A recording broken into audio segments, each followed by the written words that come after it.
Hello guys, welcome back to my channel Bidisha daily ব্লগে তোমাদের সবাইকে অনেক স্বাগত। আশা করছি তোমরা সবাই অনেক ভালো আছো। আবারও একটা রেসিপি ভিডিও নিয়ে হাজির হয়ে গেছি তোমাদের কাছে।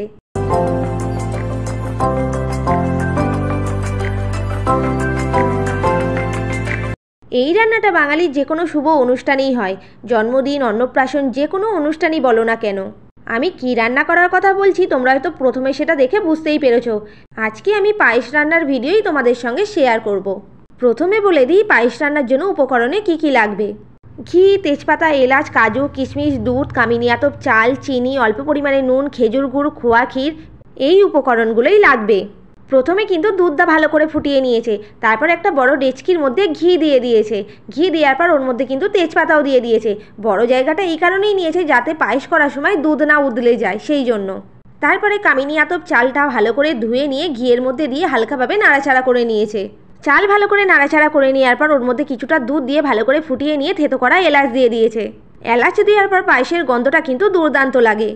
তোমরা কারা কারা নলেন গুড়ের পায়েস না শুধু দুধের পায়েস খেতে ভালোবাসো অবশ্যই কমেন্ট করে জানাবে। আজকে কিন্তু আমার নলেন গুড়ের পায়েস রান্না করছে, কারণ অনেক দিন থেকেই আমার নলেন গুড়ের পায়েস খেতে ইচ্ছা করছিল। সেই জন্য আমি আগে থেকেই নলেন গুড়ের পাটালি কিনে এনে রেখে দিয়েছিলাম, তবুও রান্না করার টাইম হচ্ছিল না। চাল সমেত দুধটা ভালো করে ফুটে যাওয়ার পর কিন্তু মা বাকি দুধটা ওর মধ্যে দিয়ে দিয়েছে। তার সাথে কিন্তু অল্প পরিমাণে নুনও দিয়েছে, কারণ নুন না দিলে তো কোনো খাবারের টেস্টই হয় না।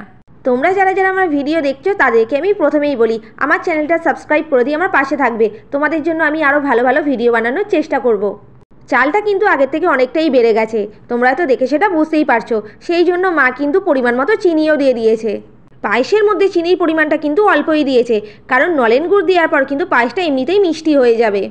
নলেন গুড়টা কিন্তু পায়েস নামানোর কিছুক্ষণ আগেই দিতে হবে, কারণ গুড় দিলে কিন্তু দুধ কেটে যাওয়ার ভয় থাকে। গুড়টা দেওয়ার পর দেখো পায়েসের কালারটা কত সুন্দর চেঞ্জ হয়ে গেছে, আর দুধও কিন্তু একটুও কেটে যায়নি। নলেন গুড়ের পাটালিটা কিন্তু আগে থেকে গলিয়ে রেখেছিলাম। পাশে ওটা প্লেটের মধ্যে কি জানো, ঠান্ডা ঠান্ডা তরমুজ। রান্না করতে করতে এত গরম হচ্ছিল, সেই জন্য তরমুজ কেটে খাচ্ছিলাম। আমরা যে কোনো ধরনের মিষ্টি জাতীয় খাবারের মধ্যেই কিন্তু খোয়া ক্ষীর ব্যবহার করি, কারণ খোয়া ক্ষীর দিলে রান্নার স্বাদটা কিন্তু আরও বেড়ে যায়।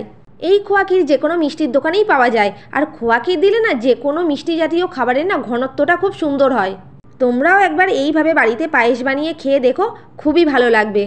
আমার মিষ্টি জাতীয় কোনো খাবারই খুব একটা সেরকম ভালো লাগে না, মাঝে মধ্যে খেতে ইচ্ছা করলে তবেই খাই। এই যে দেখো পায়েস কিন্তু একেবারে তৈরি, ওপর থেকে কিছুটা খোয়া ক্ষীর ছড়িয়ে দিয়েছে। ভিডিওটা তোমাদের কেমন লাগলো অবশ্যই কমেন্ট করে জানাবে। এই ভিডিওটা যদি তোমাদের ভালো লেগে থাকে অবশ্যই লাইক, কমেন্ট, শেয়ার করবে, তার সাথে আমাদের চ্যানেলটাকে সাবস্ক্রাইব করে দেবে। আবার একটা নতুন কোনো ভিডিও নিয়ে তোমাদের সঙ্গে খুব তাড়াতাড়ি দেখা হচ্ছে। আজকের মতো টাটা।